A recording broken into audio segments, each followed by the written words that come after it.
अस्सलाम वालेकुम जी। आज हम लोग जो मैथ्स के हवाले से बेसिक ऑपरेशंस हैं जैसे एडिशन, मल्टीप्लिकेशन है, सब्ट्रैक्शन है, डिवीज़न है, हम सबसे पहले वो सारा कुछ देखेंगे कि इनको एक रिवाइज़ कर लेंगे। आपको कॉन्सेप्ट्स ऑलरेडी पता हैं, सिर्फ हम लोगों ने क्या करना है कि उनको एक दफ़ा जो है ना रिकॉल कर लें ताकि आपको नेक्स्ट जब हम लोग बाकी चीज़ें करेंगे तो उसमें प्रॉब्लम ना आए।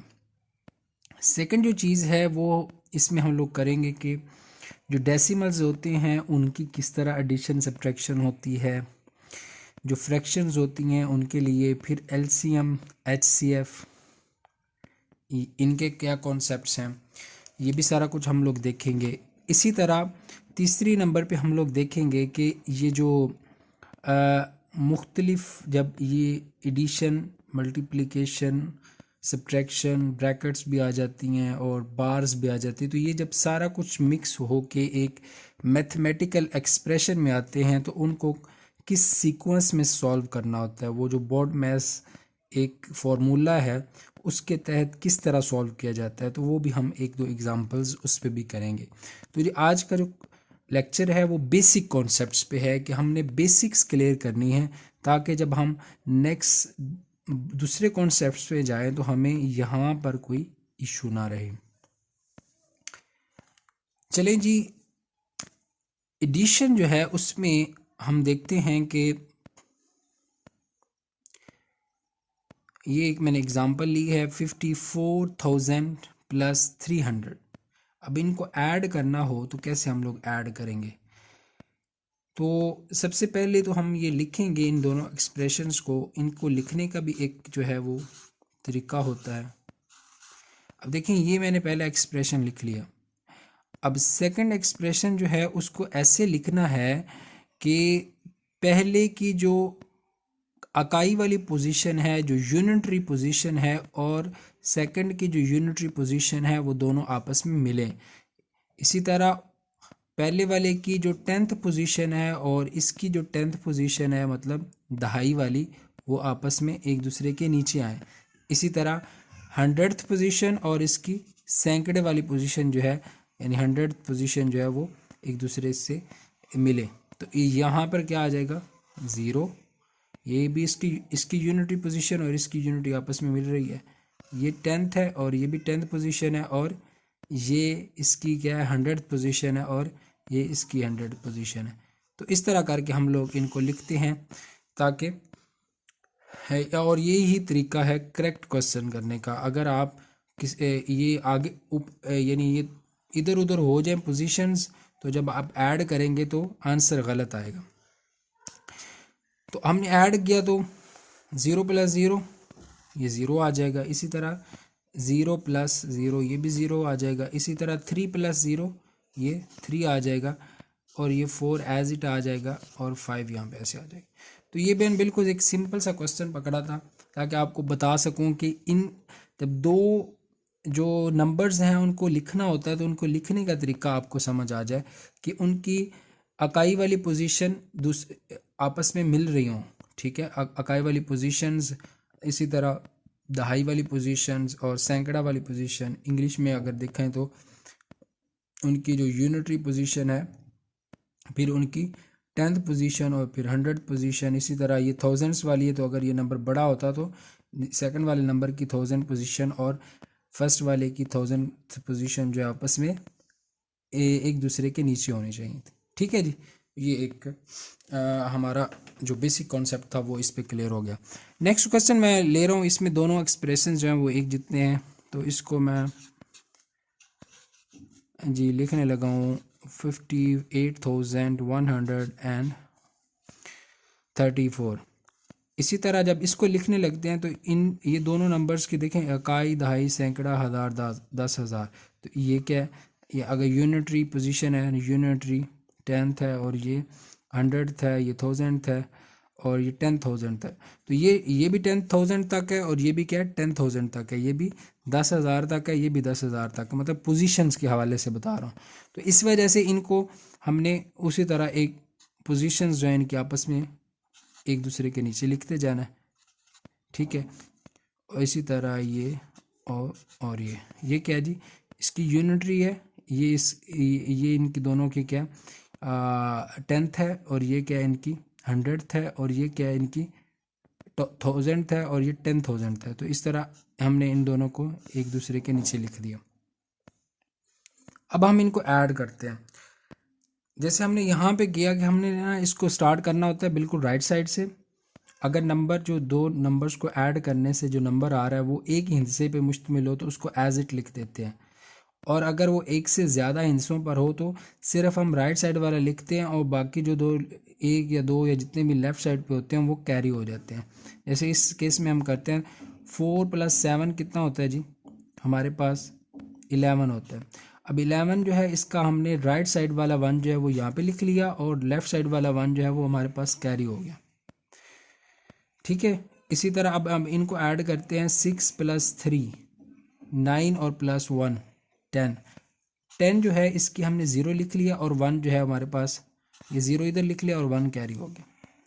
अब इनको बाकियों के ऐड करें इसी तरह 3 + 1 4, 4 + 1 5, और ये हमारे पास क्योंकि एक ही नंबर है, एक ही हिस्सा है, तो इसको एज इट लिख देंगे। नेक्स्ट आ जाता है हमारे पास 5 + 8। 5 + 8 को जब ऐड करते हैं तो हमारे पास क्या आ जाता है 13।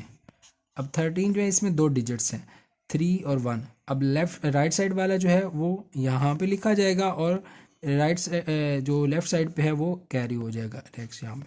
ठीक है, इसी तरह 5 + 4 9 और 1, ये वाला 1 जो है 10 हो जाएंगे। अब जो लास्ट कॉलम है उसमें क्योंकि आगे कोई कॉलम नहीं है तो ये वाला हिस्सा जो होगा, ये वाला जो नंबर होगा इसको हम एज इट लिख देंगे। तो ये हमारे पास आंसर आता है एडिशन से, इन दो नंबर्स की एडिशन से। तो ये सिंपल सा एक कॉन्सेप्ट था जो आप लोगों को आई होप समझ आ गया होगा। नेक्स्ट हम लोग आते हैं जी एक वर्ड प्रॉब्लम हम कर लेते हैं एडिशन पे, ताकि मज़ीद कॉन्सेप्ट जो है वो क्लियर हो जाए। और इस तरह का अगर कोई क्वेश्चन पेपर में आता है तो आप लोग मतलब MCQs वगैरह में आ जाते होते हैं, बाज़ का टीचर जो एग्जामिनर जो होता है बच्चों को कंफ्यूज करने के लिए इस तरह के इजी से क्वेश्चन भी डाल देता है। तो जी हमारे पास एक है जी टॉन ए है, उसमें जो नंबर ऑफ़ वोट्स कास्ट हुए हैं वो हैं 54,372, और टॉन बी में जो वोट्स कास्ट हुए हैं वो है 55,617। क्वेश्चन ये है कि आप इन दोनों टाउन्स में जो टोटल वोट जो है वो कास्ट हुए हैं वो बताएं। तो वो अब हमने कैसे करना है, इन दोनों को बस सिंपली ऐड कर देना है। सिंपली क्या करना है कि टोटल वोट्स किसके बराबर होंगे, total votes in A and B बराबर होंगे जी 54,372 प्लस 25,617। तो ये दो नंबर्स हमारे पास आ गए, इनको हमने ऐड करना। अब ऐड करने का सेम वही तरीका है, पहले वाले नंबर को लिखें,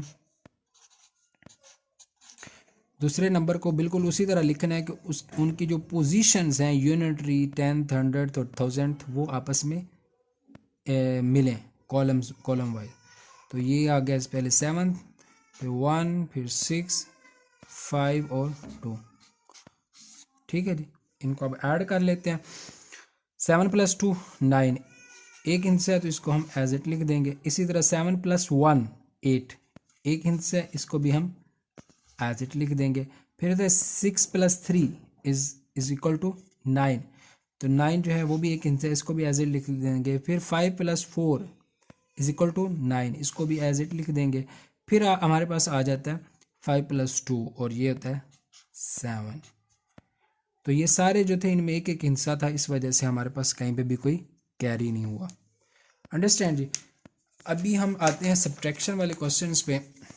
सब्ट्रैक्शन वाले क्वेश्चन जो होते हैं इस एडिशन के साथ मिलते जुलते होते हैं, लेकिन इसमें हमने सिर्फ ये करना होता है कि उसमें दो नंबर्स को इकट्ठा कर रहे होते हैं, इसमें दो नंबर्स का डिफरेंस फाइंड कर रहे होते हैं। ठीक है, जैसे अभी ये क्वेश्चन है, इसमें भी हमने वहीं राइट साइड से स्टार्ट करना है। इसी तरह इसमें भी अगर जो आंसर आता है ये कॉलम में, अगर वो दो एक से ज़्यादा डिजिट्स पे मुश्तमिल है तो उसको हम क्या करते हैं, एक उनमें लेफ़्ट साइड वाले जो होते हैं वो कैरी चले जाते हैं, एक सिर्फ जो होता है ना राइट साइड वाला एक डिजिट हमने यहाँ पे लिखना होता है। तो ये यहाँ पे अगर इसको सॉल्व करें 6 + 2 हमारे पास आ जाता है जी 8। कैरी नहीं है क्योंकि एक ही हिस्सा आया, एक ही डिजिट आया। 6 + 6, सॉरी ये मैं गलत कर रहा हूँ, इसको ऐसे नहीं करना चाहिए था। इसको हम क्योंकि सब्ट्रैक्ट कर रहे हैं तो इस तरह होगा। अब 2 है तो 2 में से 6 को माइनस करना है। अब देखें 2 में से 6 माइनस नहीं हो सकता, उसके लिए हमें क्या करना पड़ेगा, यहाँ से कुछ जो है ना वो यानी एक जो है वो यहाँ से कैरी करना पड़ेगा। तो यहाँ से अगर 1 कैरी करें तो ये 12 बन जाएगा। क्या बन जाएगा जी? 12। और इससे जब हमने एक 1 बारो किया है तो ये 5 बन जाएगा। ठीक है, तो ये 12 में से आपने 6 लिया माइनस किया तो हमारे पास आंसर 6 आ जाएगा। ठीक है, अब यहाँ पे हमारे पास 5 था, 5 में से 6 जो होता है वो माइनस नहीं हो सकता। तो अब हमने क्या करना है, यहाँ से एक बारो कर लेना है, और बारो जब करेंगे तो ये 15 हो जाएगा। ये कितना हो जाएगा जी? ये हमारे पास 15 बन जाएगा और ये 4 हो जाएगा। ठीक है, तो ये जो है 15 में से आपने 6 माइनस किया तो हमारे पास कितना आ जाता है? 9। अंडरस्टैंड? अब हमारे पास यहाँ पे 4 बाकी रह गया, तो 4 में से 3 माइनस करें हो जाता है, तो इस वजह से इसको हम 1 लिख लेंगे। 4 और 3 का डिफरेंस क्या होता है? 1 का डिफरेंस होता है दोनों। अब आगे हमारे पास है 3 जो है इसमें से 7 माइनस नहीं हो सकता, तो इस वजह से हम यहाँ से एक बारो लेंगे तो ये 13 बन जाएगा। 13 में से 7 माइनस किया तो बाकी कितना रह जाएगा? 6। ठीक है, और यहाँ पे हमारे पास 3 रह गया था क्योंकि हमने इसमें से एक बारो कर लिया था, तो ये हमारे पास आ जाएगा 3। ठीक है जी, तो ये इस तरह के क्वेश्चंस को करने का, सब्ट्रैक्शन वाले क्वेश्चन को करने का तरीका। अगर इसमें भी कोई ऐसा यानी डिफरेंस जो है अगर 2 डिजिट्स पे मुश्तमिल होता तो हम इसमें भी एक कैरी करते होते।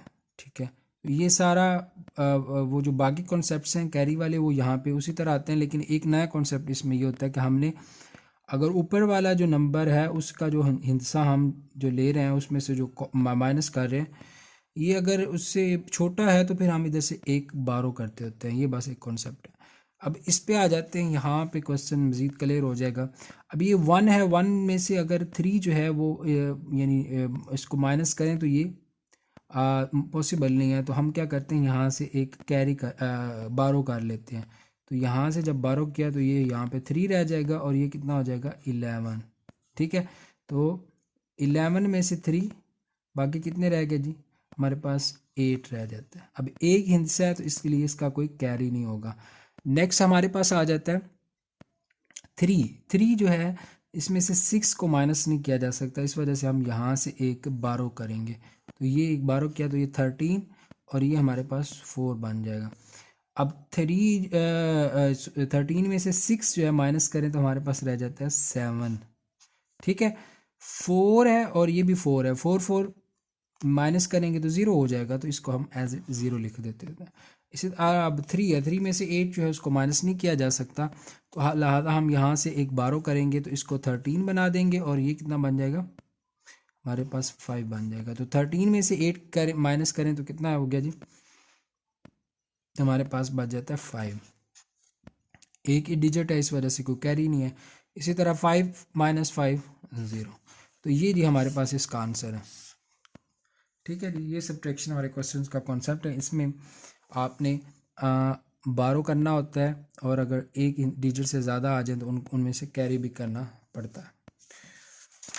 अब आगे जी एक क्वेश्चन है बड़ा इम्पोर्टेंट, इसी में ही वर्ड प्रॉब्लम जो है सब्ट्रैक्शन में।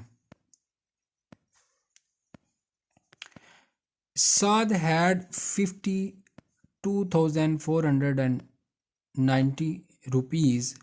He bought a bicycle for 15,873। यानी कह रहा है कि साद के पास इतने हज़ार रुपये थे, उनमें से उसने इतने की बाइसिकल ख़रीद ली। तो कहते हैं कि how much money was left with him. अब उसके पास कितनी मनी रह जाएगी, ये पहला पार्ट है क्वेश्चन का।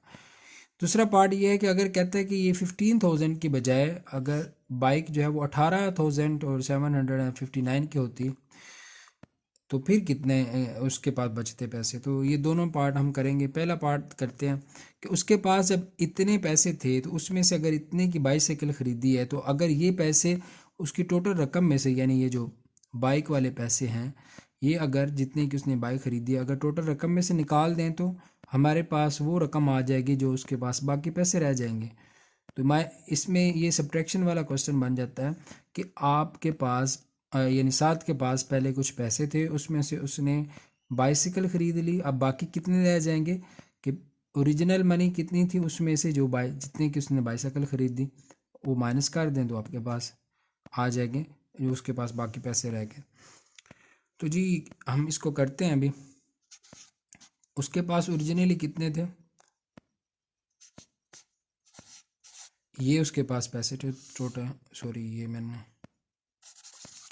उसके पास कितने थे जी 52,490, ये उसके पास पहले पैसे थे, उसमें से उसने इतने की उसने बाइक ख़रीद ली है। तो इसको हमने इसी तरह वो जो मैंने एडिशन में बताया था ना कि पोजीशंस का ख्याल रखते हुए हमने लिखना होता है, तो वही मैं लिख रहा हूँ। इनमें दोनों में एक जितनी पोजीशंस हैं तो वो इतना मसला नहीं है। तो जी ये हमारे पास हैं। इस ये अगर हम करते हैं तो इसका जो आंसर आएगा ये पहले वाले पार्ट का ये जवाब होगा। दूसरे पार्ट के लिए भी इसी तरह करना पड़ेगा, लेकिन उसमें हमें 18,759 को माइनस करना पड़ेगा। तो चलो यहाँ पहला पार्ट करते हैं। उसमें यह है कि अब ज़ीरो में से 3 नहीं निकाला जा सकता। अब बहुत सारे बच्चे यहाँ पे ये क्वेश्चन गलती करते हैं, यहाँ पे वो 3 एज इट लिख देते हैं। 3 एज इट नहीं लिखा जा सकता। इसमें से हमें क्या करना पड़ेगा, यहाँ से एक बारो करना पड़ेगा, तो ये 10 बन जाएगा और ये जो है हमारे पास 8 बन जाएगा। तो 10 में से 3 बाकी 7। अब 8 है तो 8 में से 7 1, अब यहाँ पे 4 है हमारे पास। अब 4 जो है इसमें से 8 माइनस नहीं किया जा सकता, तो हम क्या करते हैं यहाँ से एक बारो करते हैं तो ये 1 बन जाता है, ठीक है। और यहाँ पर ये कट के ये हमारे पास कितना बन जाता है 14, ठीक है जी। तो 14 में से 8 माइनस करें तो हमारे पास कितने रह जाते हैं, ये जी बन जाता है 6, ठीक है जी। हमारे पास 6 बाकी रह जाते हैं। अब यहाँ पे 1 था, 1 में से 5 माइनस नहीं किया जा सकता, इस वजह से हम यहाँ से एक बारो करेंगे तो ये 11 बन जाएगा, ठीक है। ये सारे काट के कितने बन जाएंगे 11। तो 11 में से 5 बाकी हमारे पास 6 रह जाता है। तो 4 में से 1 हमारे पास क्योंकि यहाँ से हमने एक बारो किया तो ये 4 बन गया ना, 4 में से 1 बाकी 3 रह जाएगा। तो ये इतने उस साथ के पास बाकी पैसे रह गए थे।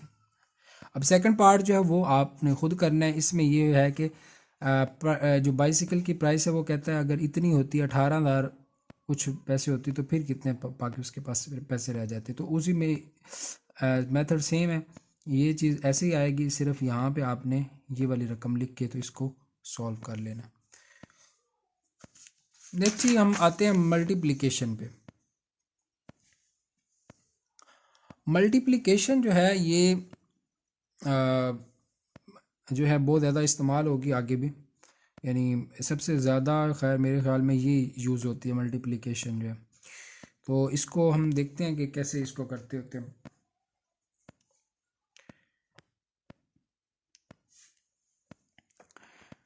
चलें जी सॉल्व करते हैं।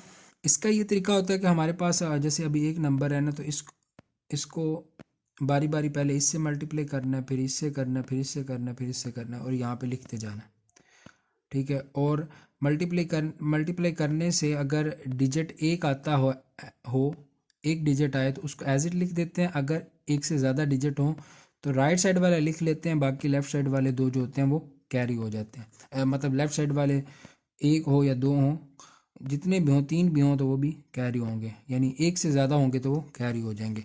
अब हम मल्टीप्लाई करते हैं 3 दा, यानी 3 को 3 से मल्टीप्लाई करें तो कितना आता है हमारे पास 9, ठीक है। 3 1 दा, ये हमारे पास 3 आ जाता है। इसी तरह 3 2 दा, ये हमारे पास आ जाता है 6। आगे आता है 3 6 दा 18। तो अब देखें 18 आया तो हमें अगर तो इसके बाद भी कोई नंबर होता ना तो फिर हमने 8 लिखना था, 1 कैरी हो जाना था, लेकिन अभी क्योंकि उसके बाद कोई नंबर नहीं है तो हम 18 को एज इट लिख देते हैं। तो ये जी इसका आंसर है पहले वाले क्वेश्चन का, कि इसको हमने क्या किया कि बारी बारी जो है ना मल्टीप्लाई करते गए और यहाँ पे लिखते गए। अब ये इस पे आते हैं, ये वाले क्वेश्चन जो है इसमें अब 2 हैं, इसमें इसका तरीका थोड़ा सा आगे जाके चेंज होना, शुरू में वही है। अच्छा जी, 5 1 ज़ा 5, 5 3 ज़ा 15। 15 आया तो 15 का हमने क्या करना है, राइट साइड वाला यानी डिजिट जो है 5 बस वो लिखना है, और लेफ़्ट साइड वाला जो है वो आगे कैरी हो जाएगा, यानी हम उसको ऐड करेंगे जब अगले वाले में। तो 5 2 ज़ा 10, 10 में ये वन जो है इसको हमने ऐड कर लेना है, इसको ऐड करें यानी 5 2 ज़ा 10, और इसमें ये जो एक कैरी था ये ऐड हो जाएगा, तो ये 11। अब 11 है तो 11 का हमने 1 लिखना है, तो वो 1 हमने यहाँ पे लिख दिया, और 1 जो है वो कैरी हो गया, तो ये कैरी जो है अगले वाले हिस्से की जो मल्टीप्लिकेशन होगी उसके साथ लिखेंगे। 5 0 ज़ा 0, अब 0 में 1 ऐड करें, अभी 5 0 ज़ा कितना आ गया 0, 0 में 1 ऐड कर दिया तो हमारे पास आ जाएगा 1, वो 1 हमने यहाँ पे लिख दिया।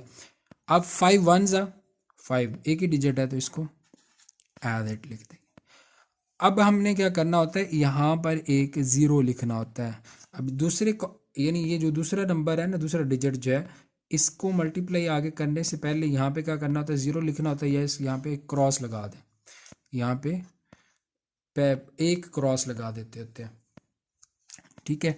तो अब आपने 6 1 ज़ा 6 लिख दिया, 6 3 ज़ा 18, 18 जो है अब इसमें 2 डिजिट्स हैं, तो हमने क्या करना है, सिर्फ यहाँ पे 8 लिखना है, 1 जो होगा हमारा कैरी हो जाएगा। तो अब 6 2 ज़ा 12, 12 जो है उसमें एक हमारे पास जो कैरी था वो यहाँ पे वो आएगा, ये 13 बन जाएगा, तो 13 का भी हमने 3 लिखना है और 1 कैरी चला जाएगा। यहाँ पे हमने 3 लिख दिया और 1 कैरी है। अब आगे आते हैं 6 0 ज़ा 0, तो 0 में यहाँ से जो कैरी था वो ऐड करेंगे तो 1 हो जाएगा। 6 1 ज़ा 6, ये 1 डिजिट है एज इट आ जाएगा, तो यहाँ पे हम लिख लेंगे 5, 6 प्लस 5 कितना हो जाएगा जी 11। अब 11 जो है उस 2 डिजिट्स हैं, एक से ज़्यादा डिजिट हैं, तो राइट साइड वाला बस हम लिख रहे हैं, एक जो होगा वो कैरी हो जाएगा, वो कैरी यहाँ पे ऊपर। अब इनको हम ऐड कर रहे हैं, इनको अब ऐड करना है, तो ये 8 + 1 9, और एक कैरी जो था वो हमारे पास 10 हो जाएगा। 10 का 0 लिखेंगे और 1 यहाँ पे कैरी हो जाएगा, एक यहाँ पे भी कैरी था वो मैं जो भी ऐड किया।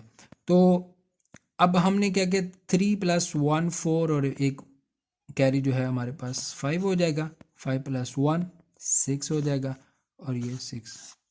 तो इस तरह करके जी ये इसका आंसर आ जाता है। अब हम आगे देखते हैं, जब ये जो नंबर है जिससे हम मल्टीप्लाई कर रहे हैं वो अगर 3 डिजिट्स पे हो तो उसमें क्या तरीकाकार होता है।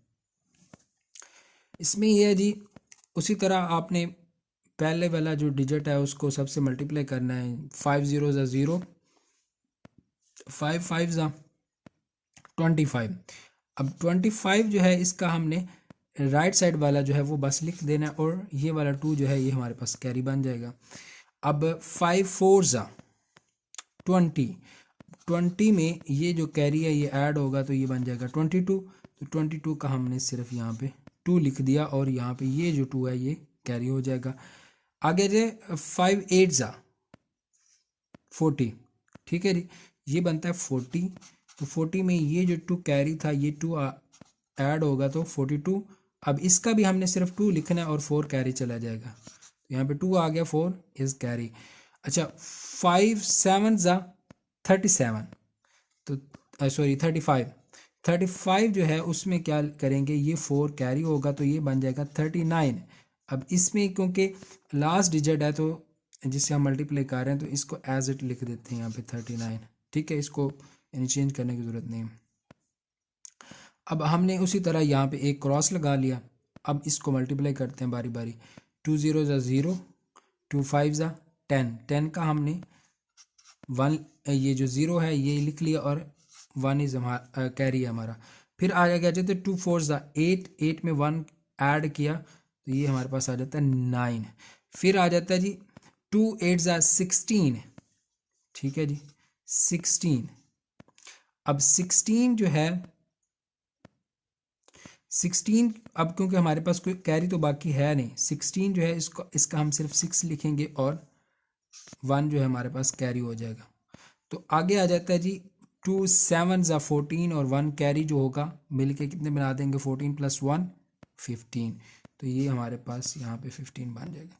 अब हमने नीचे एक इधर भी क्रॉस लगाना है और एक यहाँ पे और क्रॉस लगाना है। अब आपको बात समझ रहे हैं कि ये जैसे जैसे कॉलम्स बढ़ते जाएंगे तो पहले डिजिट को मल्टीप्लाई करने के बाद हम राइट साइड पे एक क्रॉस लगाते हैं, फिर दूसरे डिजिट को मल्टीप्लाई करने के बाद जो तीसरा जो कॉलम लाइन बनती है ये वाली उसमें 2, इसके बाद भी अगर कोई यहाँ पे नंबर होता है उसको मल्टीप्लाई करते तो 3 क्रॉस लगने। तो ये एक बेसिक कॉन्सेप्ट है, आपको पता ही होगा ऑलरेडी।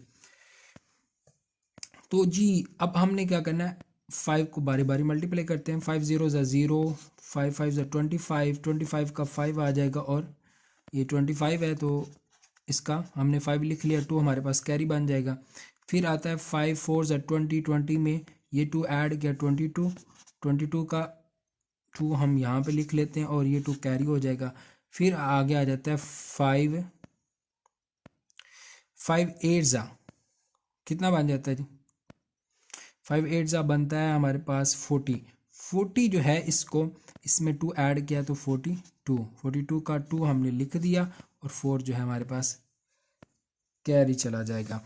अब ये जो 4 है आगे हम इसको मल्टीप्लाई करेंगे 5 7 ज़ा 35, 35 में ये 4 ऐड करें तो कितना बन जाता है 39, 39 को एज इट लिख देंगे तो ये हमारे पास बन जाता है। अब इनको ऐड करेंगे तो हमारे पास आंसर आ जाएगा। इसको ऐड किया तो ये 0, ये ऐड किया तो 5, इन दोनों ये यानी इस कॉलम की बात कर रहा हूँ ये 2 आ जाएगा।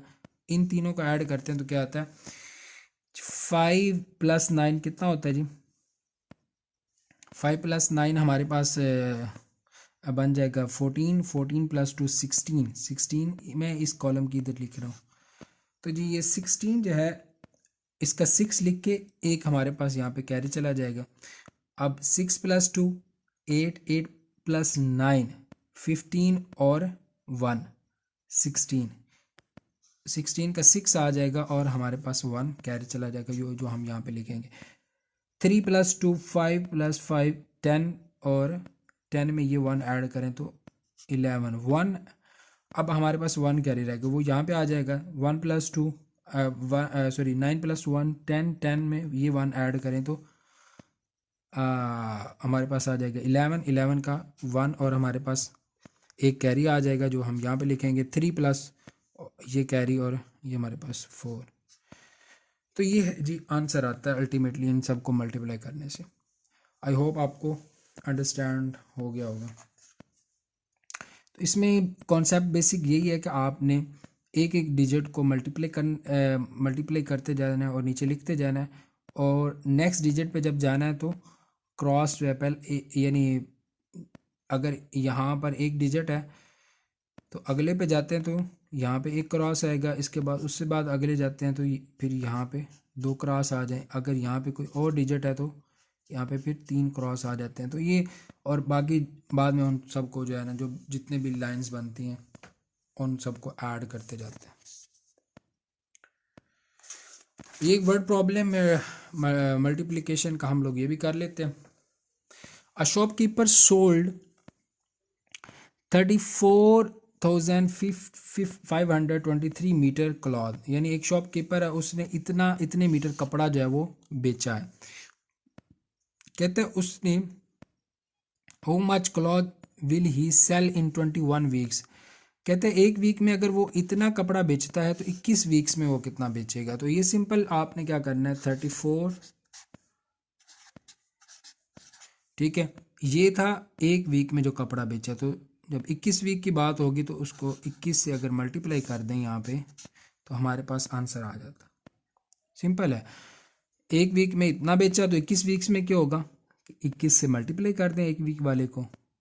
ठीक है, जैसे अगर आपके पास एक अंडे की कीमत जो है वो 5 रुपये है, हालांकि आजकल 5 नहीं है, तो 5 रुपये से अगर आप 5 अंडे अगर खरीदने हैं, एक अंडे की कितनी कीमत है 5 रुपये, तो 5 अंडे को कितनी होगी 5 ज़रब 5 25 हो जाएगी। तो इस तरह करके तो यहाँ पे भी क्या है, अगर एक वीक में इतना कपड़ा बिका है तो 21 वीक्स में कितना होगा, तो एक वीक वाले को आपने 21 के साथ मल्टीप्लाई करेंगे तो 21 वीक्स का आ जाएगा, सिंपल। तो ये अब हमने मल्टीप्लाई करते हैं तो क्या आता है जी, 3 1 ज़ा 3, 2 1 ज़ा 2, 3 5 ज़ा सॉरी 1 5 ज़ा 5, 4 1 ज़ा 4 और ये 1 3 ज़ा 3, ये एज इट आ जाता है।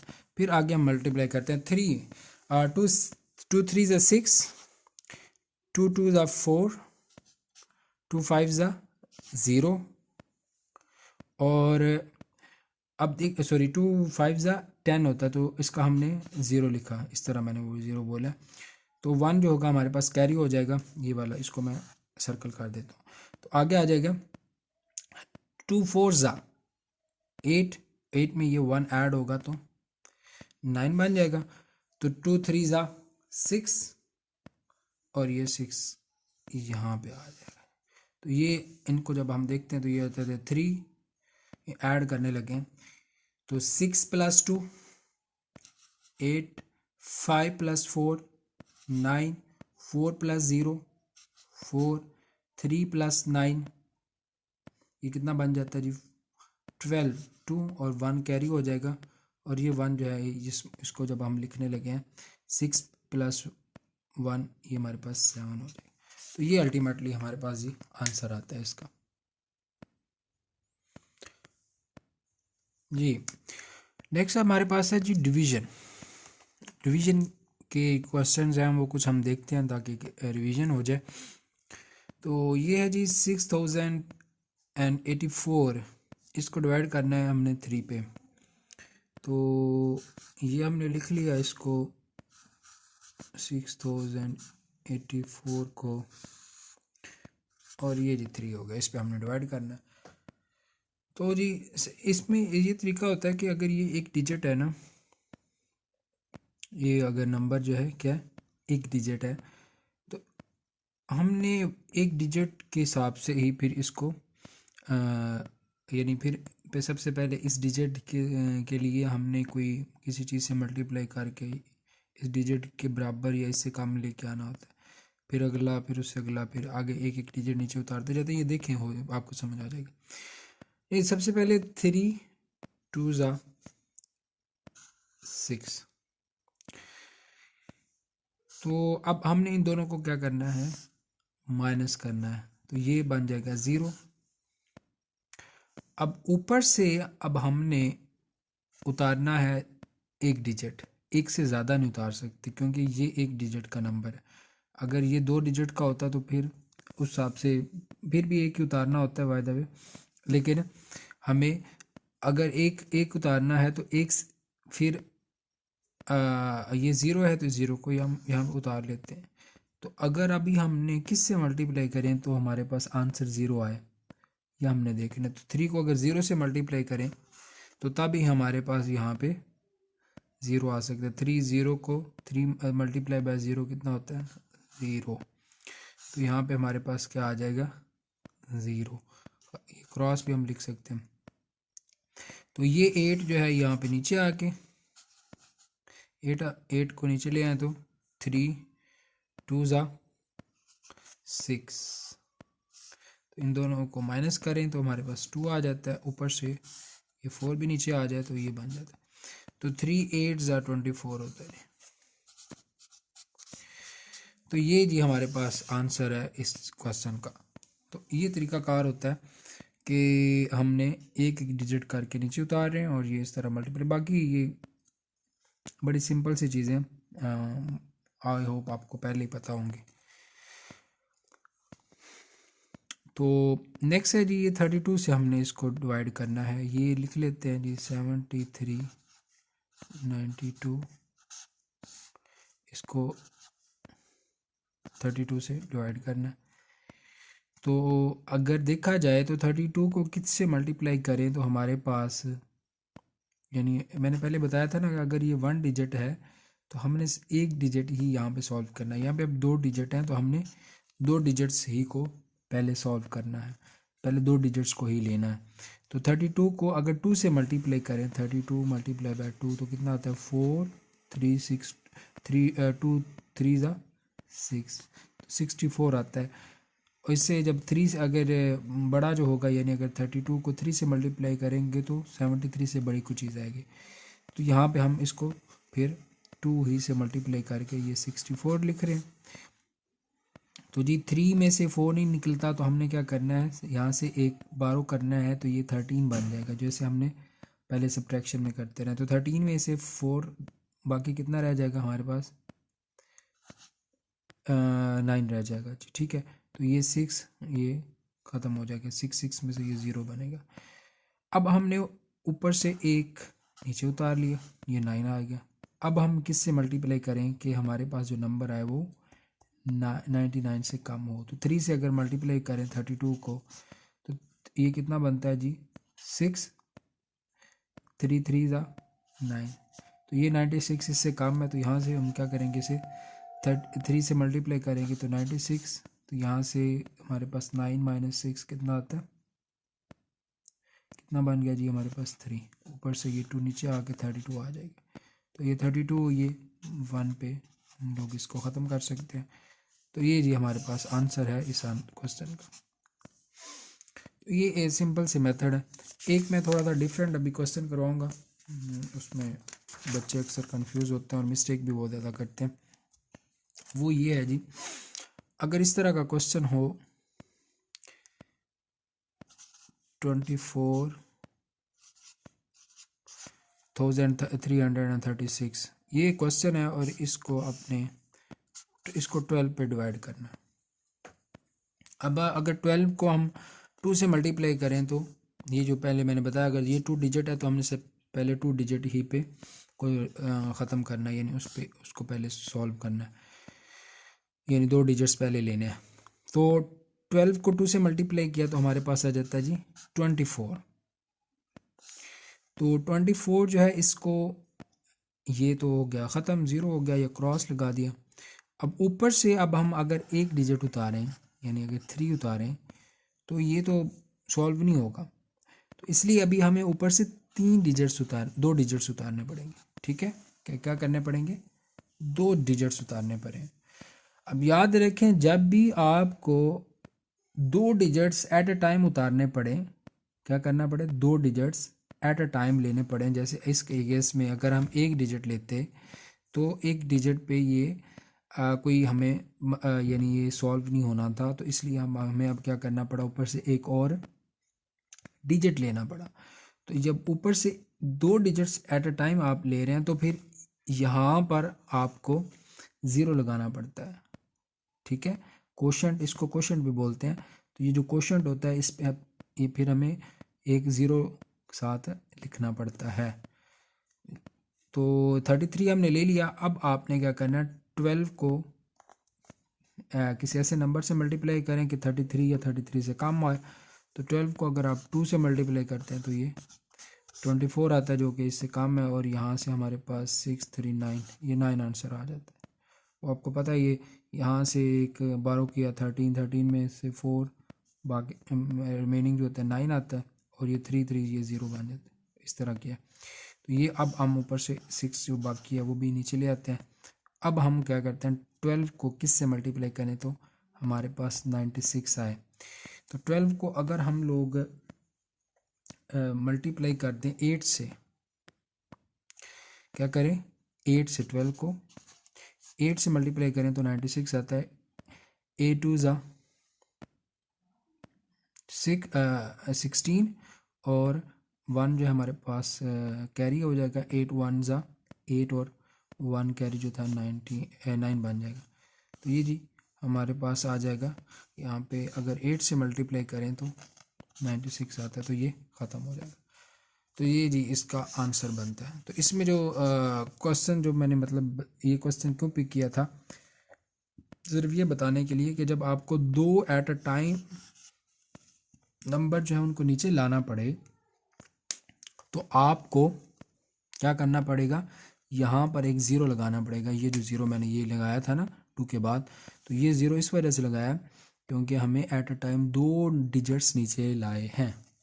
ठीक है जी, तो ये डिवीज़न हमारी कंप्लीट हो गई। अब इसके बाद मैं आता हूँ जी, ये जो डेसिमल्स होते हैं ना, इनकी एडिशन और सब्ट्रैक्शन पे, ये भी ऑलमोस्ट उसी तरह की होती है, लेकिन बच्चे कंफ्यूज इस वजह से हो जाते हैं यहाँ पे। इसमें जो डेसिमल पॉइंट होता है ना, ये कैसे हम लोग इसको कैसे लेके चलेंगे, तो इस पे आ जाते हैं जी। अगर तो क्वेश्चन ऐसे हो ना कि जिनका जो डेसिमल के बाद जो डिजिट्स होते हैं वो बराबर हों। अब ये देखें इसमें कितने डिजिट्स हैं, डेसिमल के बाद 3 डिजिट्स हैं, इसके कितने हैं, 4 हैं। तो ऐसे क्वेश्चन जो होते हैं इनको बोला जाता है like decimal numbers, sorry unlike decimal numbers, जिसमें डिजिट के बाद जो सॉरी पॉइंट के बाद, यानी ये जो क्या उसे बोलते हैं डेसिमल पॉइंट के बाद जो डिजिट्स हैं अगर बराबर हों तो क्या उन्हें बोला जाता है, लाइक डेसिमल नंबर्स।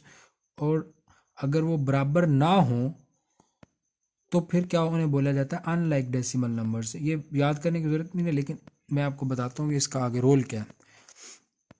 तो अब इन दो नंबर्स को हमने ऐड करना है। पहला नंबर है जी,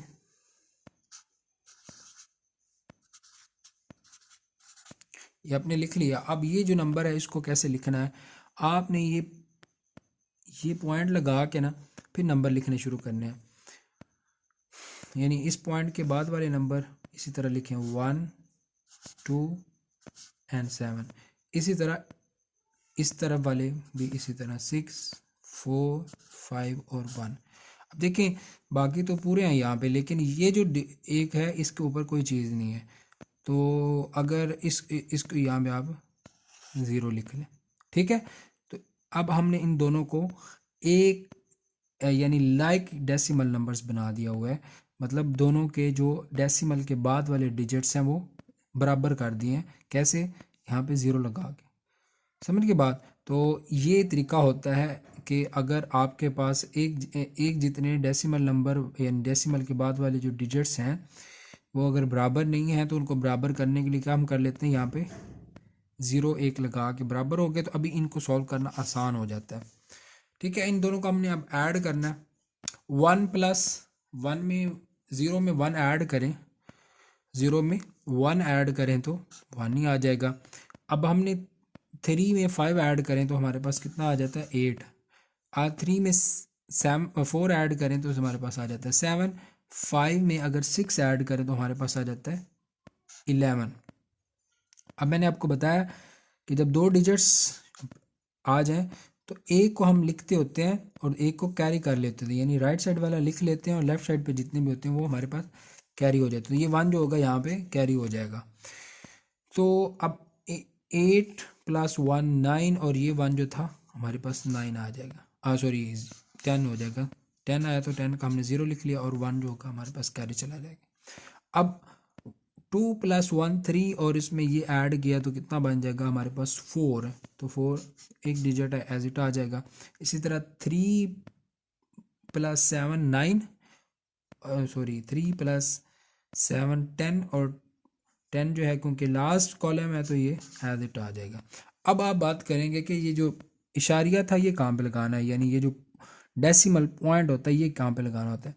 तो डेसिमल पॉइंट हमेशा आपने देखना होता है कि इनमें जो नंबर होता है ना, यानी ये हमारे पास कितने नंबर हैं, 2 नंबर्स हैं। तो 2 नंबर्स में जिस नंबर के डेसिमल के बाद वाले डिजिट्स ज़्यादा होते हैं उन डिजिट्स के मुताबिक, यानी डेसिमल के बाद, अब देखें इसके 4 डिजिट्स हैं, इसके 3 थे, ठीक है, एक 0 हमने लगा के बराबर किए। तो अब हमने क्या देखना होता है कि ये जो ज़्यादा वाला होता है ना, जिसके ज़्यादा डेसिमल डिजिट्स थे उसको डिजिट्स गिन के उसके हिसाब से